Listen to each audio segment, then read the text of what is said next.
Have you ever wondered why some people stay calm under pressure, connect easily with others, and seem to bounce back quickly from stress or failure?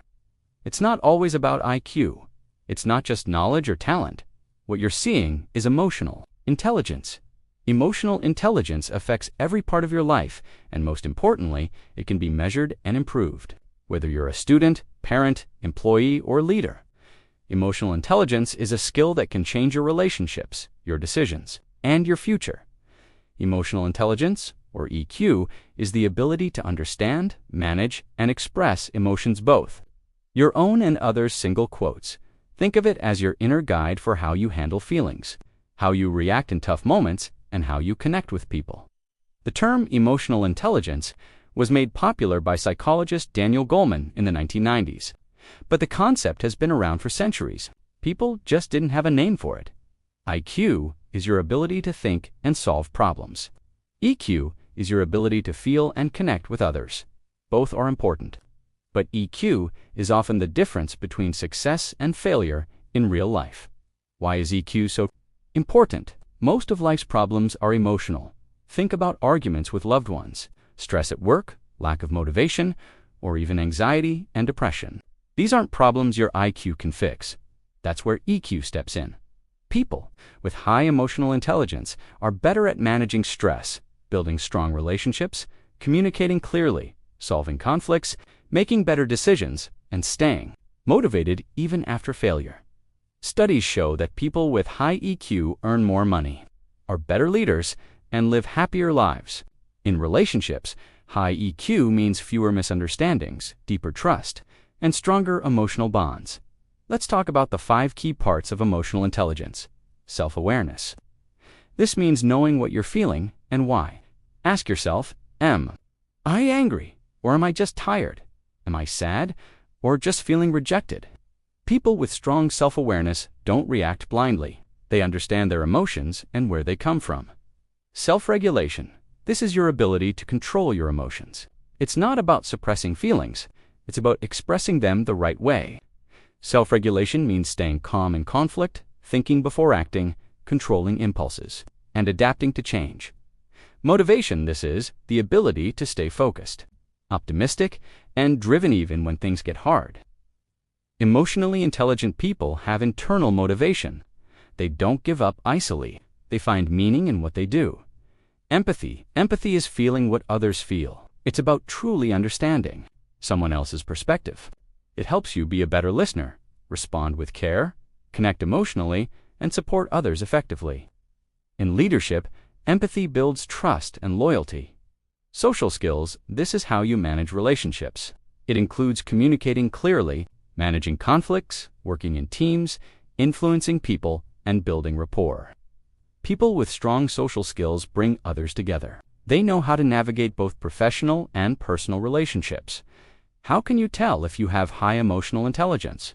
Here are some common signs. You're good at reading people's emotions even if they don't say much. You can handle criticism without getting defensive. You think before reacting. You know how to calm yourself when stressed. You try to understand other people's perspectives. You're aware of how your words affect others. You admit your mistakes and learn from them. You value connection more than being right. You don't let one bad moment ruin your whole day. People often come to you for advice or emotional support. If some of these sound like you already have a strong EQ foundation. What about low EQ? Here are the red flags. You get easily offended or defensive. You interrupt others during conversations. You struggle to understand how others feel. You find it hard to admit when you're wrong. You overreact to small problems. You often say things you later regret. You hold grudges for a long time. You avoid emotional topics or conversations. The good news is that EQ is not fixed. You can improve it just like any other skill.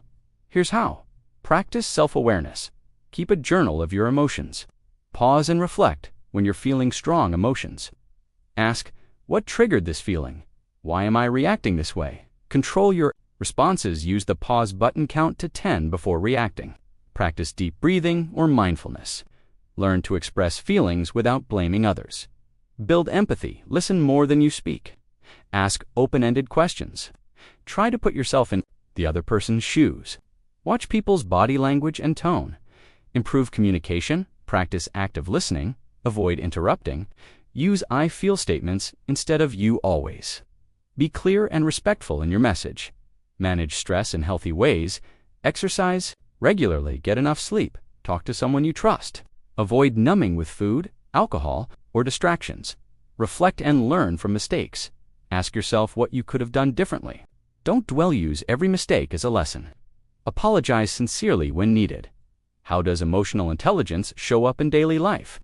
At work, handling criticism without taking it personally, navigating office politics, calmly leading a team with empathy, managing stress during deadlines, in relationships. Listening to your partner's needs, expressing your own feelings without attacking, avoiding blame and focusing on solutions, being emotionally present with children, helping them label their emotions, staying calm when they act out, teaching emotional regulation by example, encouraging them to talk about feelings. What's more important, IQ or EQ? IQ might get you the job. EQ helps you keep it, grow in it, and lead others. Studies show that 90% of top performers have high EQ, not necessarily the highest IQ. In leadership roles, EQ matters even more because managing people is mostly emotional work. Can you measure EQ? Yes, some popular tests include EQI, Emotional Quotient Inventory, MSCEIT, Myers-Saliva-Caruso, Emotional Intelligence Test, self-assessment quizzes available online. These tests look at how well you identify, use, understand, and manage emotions. But the best measure is how you behave in real life. Do you listen when others speak? Can you calm yourself under pressure? Do you show empathy? Can you build and maintain healthy relationships? Let's bust some myths about emotional intelligence. Myth: EQ means being nice all the time. Truth: EQ means being honest and respectful, not a people-pleaser. Myth: you're either born with EQ or not. Truth: EQ can be learned and developed at any age. Myth: emotions don't belong in the workplace. Truth: emotions are always present. EQ helps you manage them professionally. Myth: high EQ makes you weak. Truth: it makes you strong. It takes courage to face and manage emotions. Now, real-life examples: a doctor calming a panicked patient, not by being clinical, but by offering reassurance and trust.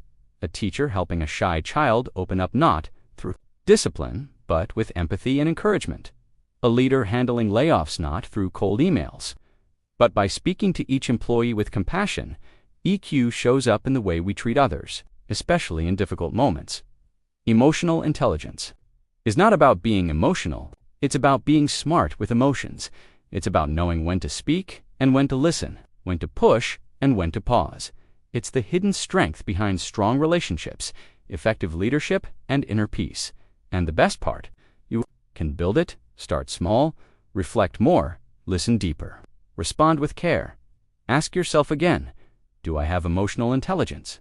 If you've come this far, you're already growing it. Let's continue the journey together. Thank you for watching.